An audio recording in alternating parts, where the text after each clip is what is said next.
Hi everyone, this is Lincoln. Today is 30th of October 2024, Wednesday. This time I want to talk about Celltrion and IonQ and 삼성전자. 좀 세 회사에 대해서 말씀드리도록 하겠습니다. 셀트리온은 아직까지도 본격적인 반등은 좀 못 이루고 있는데요. 여러 가지 좋은 소식들은 있습니다. 그리고 셀트리온하고 IQ하고 같이 연관된 소식이 있어서 그것도 좀 살펴보도록 하겠습니다. 일단 셀트리온 그 옴니클로의 바이오시밀러죠. 이제 천식과 두드러기 바이오시밀러인 CTP 39 요게 이제 40주 임상 결과를 발표를 했는데요. 그 오리지널 신약하고 동등성, 유효성, 안정성 등에서 전부 합격점을 받았다 이런 소식입니다. 그리고 두 번째는 진펜트라가 이제 세계 미국 보험사하고 전부 계약을 했는데 이게 이제 크게 해서 지금 6개 정도 공보험하고 사보험하고 있는데 기존엔 5개였는데 이게 마저 6개가 전부 체결이 돼서 90% 이상 미국 의학 시장을 커버가 됐다 그런 말이고, 지금 미국 3대 보험사는 익스프레스 스크램, 그 다음에 CVS 헬스 옵텀 이렇게 세 가지가 있는데 하여튼 전부 다 계약이 돼서 상당히 지금 일단 올해는 2,500억, 내년에는 1조, 그 다음에 3년 후에는 3조, 요 진펜트라 하나로 요 정도 매출을 만들어낸다니까 좀 관심 있게 지켜보도록 하겠습니다. 그 다음에 이제 아이큐어로 넘어가서, 이제 아이큐어가 최근에 좀 이슈가 됐었던 게 뭐냐면 셀트리온하고 같이 생산한 아이큐어하고 셀트리온이 판매를 하는데, 지금 이게 중남미 쪽으로 아이큐어 약 중에 하나가 그 도네피질 요 약인데, 이제 치매 약인데 도네피질이라는 성분이 있는데 요걸 보통은 이제 경구약으로 먹잖아요. 이제 패치형으로 붙이는 거, 요게 우리나라에서 발매가 됐는데 처음에는 기대가 상당히 컸어요. 왜냐하면 치매 환자들이 약을 못 드시는 분들이 많아갖고 패치형이 인기가 있지 않을까 했는데 생각보다는 판매가 그렇게 저조했습니다. 그래서 아이큐어도 사실은 좀 조정을 많이 받았죠. 그래서 2021년에 거의 25,000원 같이 갔던 주식이 한 1,600원까지 떨어졌다가 요즘엔 좀 올라서 2,485원 뭐 이 정도에서 좀 왔다 갔다 하고 있는데요. 어찌됐든 요 약이 중남미에 수출을 하면서 아이큐어가 아직까지는 좀 영업 적자가 꽤 큰 편입니다. 근데 요런 거에서 좀 앞으로 메이크업이 있을 것 같다. 그래서 아이큐어도 지금 한 일주일 전쯤에 상한가를 한번 쳤었습니다. 그리고 이제 다시 조금 횡보하고 있는 모습인데, 거기다 추가적으로 그 아이큐어는 그 비만 치료제 요쪽으로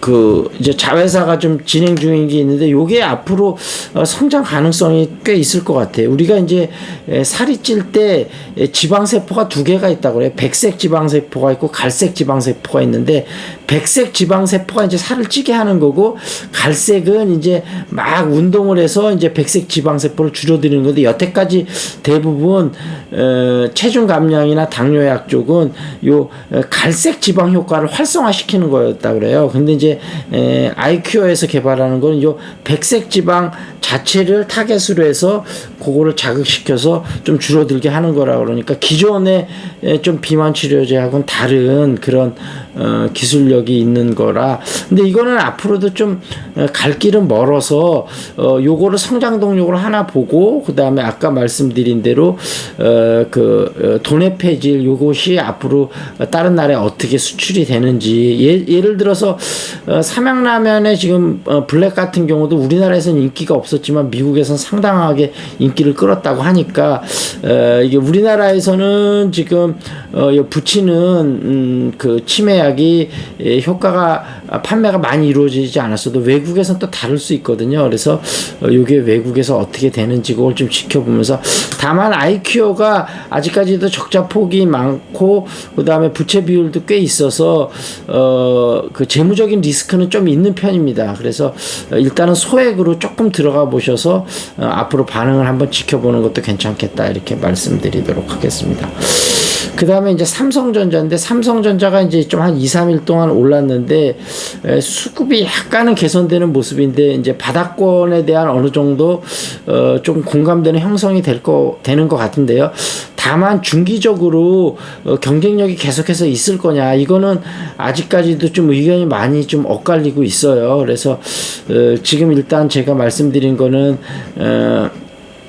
그 TC 본더, 한미 반도체 TC 본더를 쓰느냐가 좀 관심의 초점일 거라고 그랬는데, 그거를 과연 쓰는지를 지켜보면서 앞으로 좀 잘 지켜보자, 이렇게 말씀드리도록 하겠습니다. 그리고 시사 이슈로 넘어가서요. 처음에는 이제 관저공사 요 의혹이 계속 좀 국정감사에서 쏟아지고 있는데, 지금 중요한 부분은 감사원에서 회의 자료를 공개를 못한다 그러거든요. 그래서 회의 자료를 좀 공개를 해야 되는데, 왜냐하면 이게 집무실 말고 관저 증축공사만 36억 원 들었다면 꽤 이제 크게 보수를 했다고 볼 수 있는데, 기존에 알려준 드레스룸과 그다음에 사우나실 말고 뭔가 추가적으로 더 증축한 부분이 있는데, 요게 어떤 시설인지 좀 밝혀라. 근데 밝히지를 않고 있어요. 그래서 여기서 의혹이 계속 증폭이 되고 있어서 앞으로 요 문제가 좀 어떻게 될 건가. 왜냐하면 지금 요거 하나만이 문제가 아니고 다른 뭐 여러 가지 국정농단 게이트하고 뭐 여러 가지 문제하고 섞어서 지금 문제가 되는 부분 아니겠습니까? 그래서 의혹이 증폭되는 부분은 빨리 좀 해결이 있어야 되겠다, 이렇게 좀 말씀드리고, 두 번째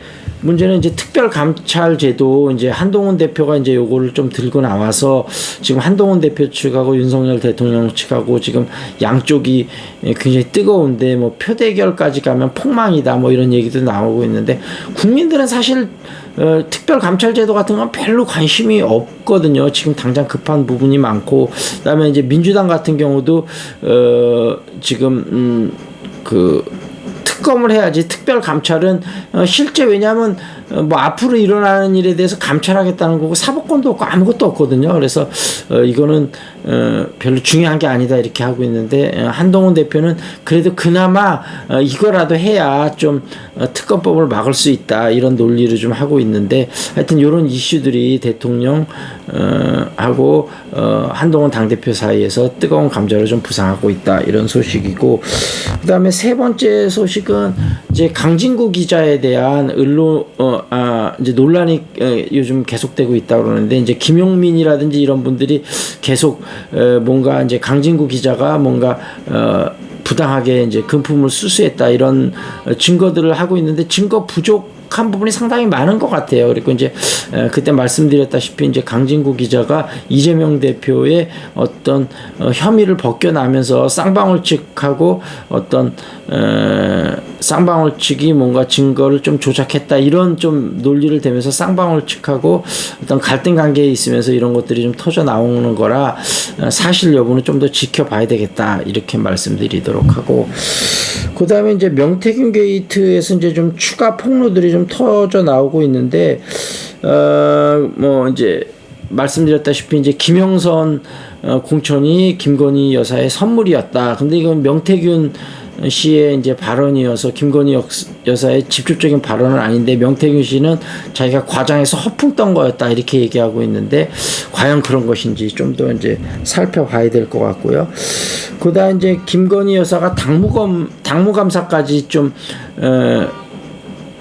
역할이 들어간 거 아니냐, 이런 좀 추가 폭로들이 있어서, 과연 이제 여론 조작이 돼서 국정농단 개입되고 선거에 개입을 했는지, 이런 부분, 그다음에 이제 그다음에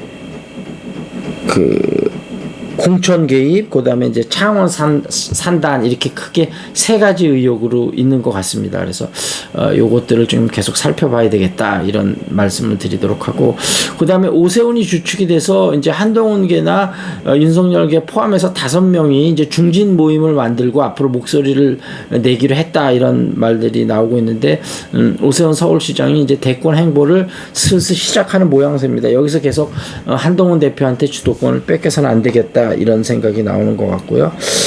그 다음에 이제 이태원 참사 이제 2주년인데, 그러면서 이제 이태원 참사에 관련해서 그동안 정부에서 계속 여러 가지 막아왔던 여러 가지 사실들, 이런 것들이 계속해서 좀 밝혀지고 있는 사실입니다.